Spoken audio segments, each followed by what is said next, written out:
ബാബു, വളരെ ഗൗരവമുള്ളൊരു കാര്യം കൽപ്പനയോട് സംസാരിക്കാനാണ് ഞാൻ വന്നിരിക്കുന്നത്. ആവശ്യമില്ലാതെ ഈ കാര്യത്തിൽ ഇടപെടാൻ നീ അകത്തേക്ക് കയറി വന്നേക്കരുത്.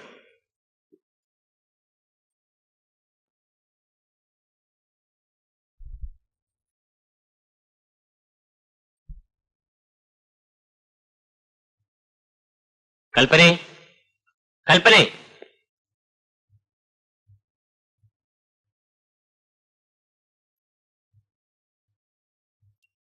നിങ്ങൾ എന്തിനിപ്പോ ഇങ്ങോട്ട് വന്നു? അദ്ദേഹം ഇവിടെ ഉണ്ട്. ദയവ് ചെയ്ത് നിങ്ങൾ ഇവിടെ നിന്ന് പോകൂ. കൽപ്പനേ, ഞാനൊരു വീടിന് അഡ്വാൻസ് കൊടുത്തു. നാളെയാണ് രജിസ്ട്രേഷൻ. എനിക്ക് ഉടനടി ഒരു 50,000 രൂപ കൂടെ വേണം. നീ എന്തിനു വിഷമിക്കുന്നു? ഒരു കാര്യം ചെയ്യാം, ഈ ഫോട്ടോകൾ വിജയനെ കാണിക്കാം. അയാൾ അഭിമാനിയാ. ഞാൻ ആവശ്യപ്പെടുന്ന രൂപ തരും. എന്തു പറയുന്നു? നിങ്ങൾ എന്തിനെന്നെ ഇങ്ങനെ കൊല്ലാതെ കൊല്ലുന്നു? ഞാൻ കാല് പിടിച്ച് അപേക്ഷിക്കുന്നു. ദയവ് ചെയ്ത് ഇവിടുന്ന് പോകൂ. എന്റെ കുടുംബം നശിപ്പിക്കരുത്. എനിക്കാരെയും നശിപ്പിക്കണമെന്ന് ആഗ്രഹമില്ല. രൂപ കിട്ടിയാൽ മതി. നിങ്ങളെ ഭയന്നിട്ടല്ല ഞാൻ രൂപ തരുന്നത്. എനിക്ക് മരിക്കാനും പേടിയില്ല. എന്റെ ഭർത്താവിന്റെ അഭിമാനം ഓർത്താണ് ഞാൻ രൂപ തരുന്നത്. എന്തായാലും വേണ്ടില്ല, എനിക്കിപ്പ രൂപ തരണം. എന്റെ ദൈവമേ, നിനക്കന്നേ എന്റെ ജീവൻ എടുത്തുകൂടായിരുന്നോ? പണം ഉടനെ തരാൻ ബുദ്ധിമുട്ടുണ്ടെങ്കിൽ ഒരു കാര്യം ചെയ്യും, ഈ പ്രോനോട്ടിലൊന്ന് ഒപ്പിട്ട് തന്നേക്കൂ. ഞാൻ പോയേക്കാം. ഒപ്പിടുന്നോ അതോ ഫോട്ടോ വിജയനെ ഏൽപ്പിക്കണോ? അവസാനമായി ചോദിക്കുകയാണ്.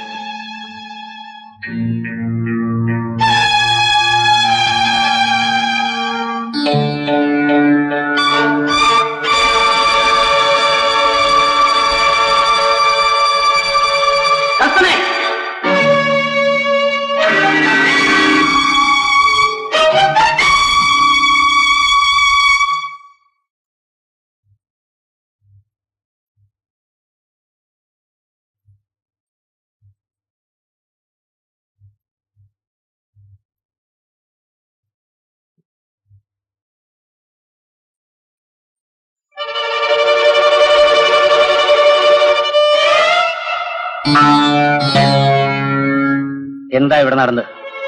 എന്താണോ ചോദിച്ചത്? ഞാൻ പറയാം. എനിക്ക് പണത്തിന് അല്പം അത്യാവശ്യം വന്നു. അതിന് കൽപ്പനയെ കൊണ്ടൊരു പ്രോനോട്ടിൽ ഒപ്പിടിപ്പിച്ചതാ.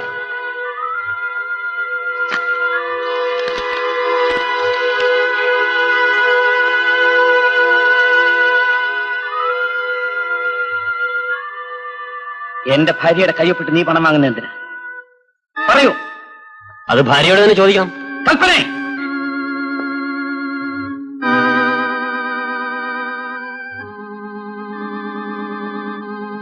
നിൽക്കണ അവിടെ. ഇതിന്റെ സത്യം എന്താണെന്ന് എനിക്കറിയണം. നീ എന്തിനെന്റെ ഭാര്യയെ വിരട്ടുന്നു? നിന്നെ കാണുമ്പോൾ എന്തിനവൾ ഭയപ്പെടണം?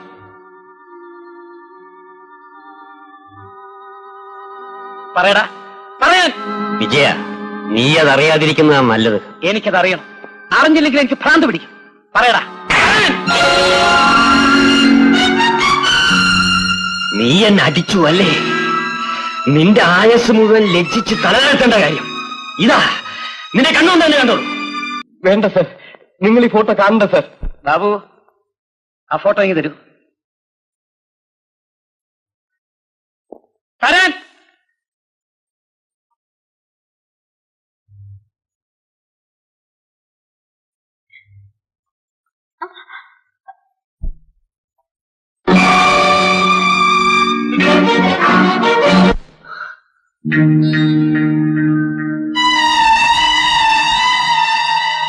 എടാ പട്ടി, എന്റെ എച്ചിൽ നിന്നിട്ട് എന്നെ തന്നെ നീ കടിച്ചു. നിന്നെ ഞാൻ... സാർ, ദയവ് ചെയ്ത് ഞാൻ പറയുന്നൊന്ന് കേൾക്കണം. ഇവിടെ വരുന്നതിന് മുമ്പ് സാറിന്റെ ഭാര്യയാണ് കൽപ്പനയെന്ന് എനിക്ക് അറിഞ്ഞുകൂടായിരുന്നു. എന്നെ എന്ത് വേണമെങ്കിലും ചെയ്തോളൂ, എല്ലാം ഞാൻ വിശദമായി പറയാം. എന്റെ കണ്ണുകൊണ്ട് കണ്ടതുപോലെ ഇനി വിശദമായിട്ട് പറഞ്ഞെന്നെ കേൾപ്പിക്കണം. നിന്നെ ഞാൻ... വിജയ, നിങ്ങളുടെ കുടുംബകഥയെല്ലാം നിങ്ങൾ തമ്മിൽ പറഞ്ഞാൽ മതി. എനിക്ക് നിൽക്കാൻ സമയമില്ല. പണം തരുന്നുണ്ടോ? തരാം.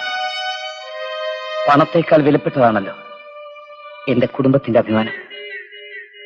തരാം.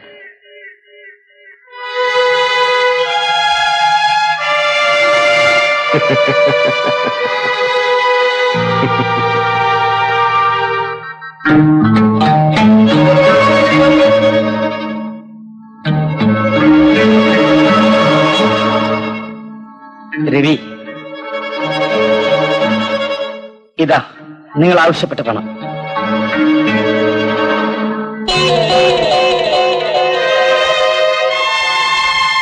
$50,000. 1, 2, 3, 4, 5. Thank you.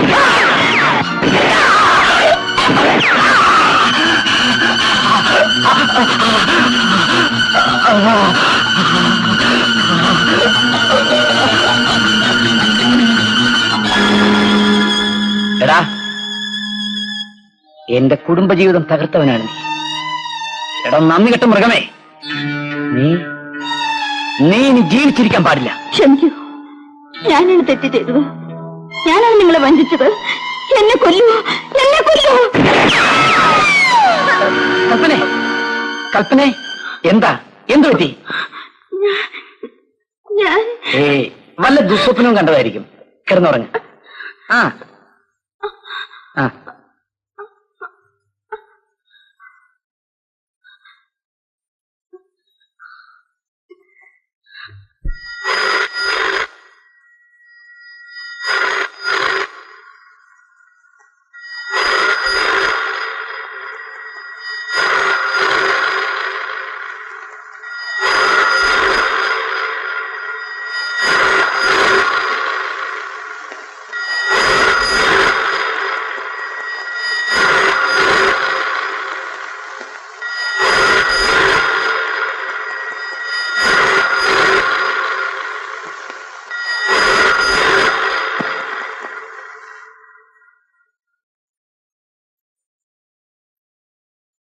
ഹലോ, ഞാൻ രവിയാണ്.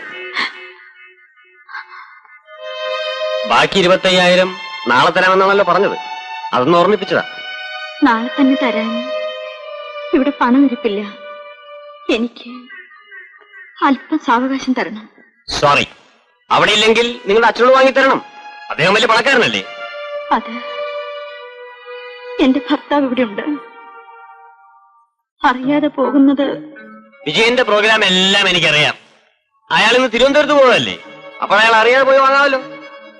ശരി.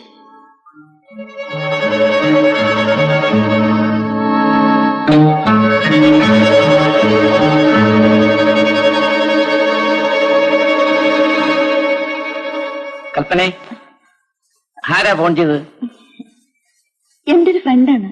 ഓഹോ, ഞാൻ 11:30 ട്രെയിന് തിരുവനന്തപുരം വരെ പോകുന്നു. നാളെ മടങ്ങും.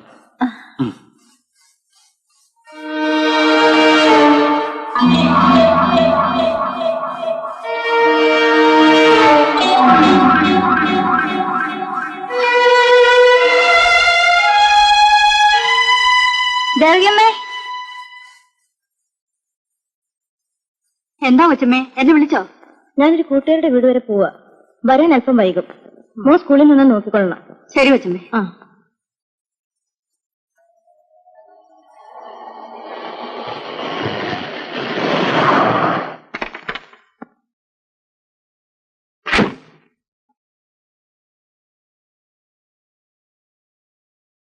അമ്മാവാ, അച്ഛനെവിടെ?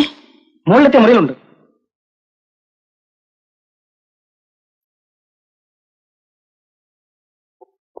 മോളിൽ എവിടെ പോയിട്ട് വരുന്നു? ഞാൻ ഇങ്ങോട്ട് തന്നെ വന്നതാണ് അച്ഛാ. എന്താ മോളെ? എനിക്ക് ഒരു 25,000 രൂപ വേണം. കടമായിട്ട് തന്നാ മതി. എന്താ ഇത്ര അത്യാവശ്യം? അത് ബാങ്കിൽ അടയ്ക്കാനാ. ഇന്ന് ലാസ്റ്റ് ഡേറ്റാ. അദ്ദേഹം സ്ഥലത്തില്ല. മോളെ, വിജയനെ എനിക്ക് നല്ലോണം അറിയാം. ഇവിടെ നിന്ന് കടം വാങ്ങി ബാങ്കിൽ അടയ്ക്കേണ്ട ഗതികേട് അവനിപ്പ അങ്ങനെ വന്നാൽ തന്നെയും എന്നോട് കടം ചോദിക്കും. അച്ഛാ, ഞാൻ പറയുന്നതിൽ നിനക്ക് വിഷമം തോന്നരുത്. നീ എന്റെ മോള. ഭർത്താവ് അറിയാതെ ഇങ്ങനെ ചെലവ് ചെയ്യുന്നത് ശരിയല്ല. ഞാൻ ഉപദേശം കേൾക്കാൻ വന്നതല്ല. ചോദിച്ച രൂപ തരാൻ ഇപ്പോ അത് പറഞ്ഞാ മതി. ശരി, 25,000 അല്ല 25 ലക്ഷം രൂപയാണെങ്കിൽ ഞാൻ തരാം. ഇതൊക്കെ നിനക്കുള്ളതാണ്. പക്ഷേ ഇപ്പൊ ഈ രൂപയുടെ ആവശ്യം എന്താണെന്ന് നീ പറയണം. ശരി, എനിക്ക് അച്ഛന്റെ രൂപ വേണ്ട. മോളെ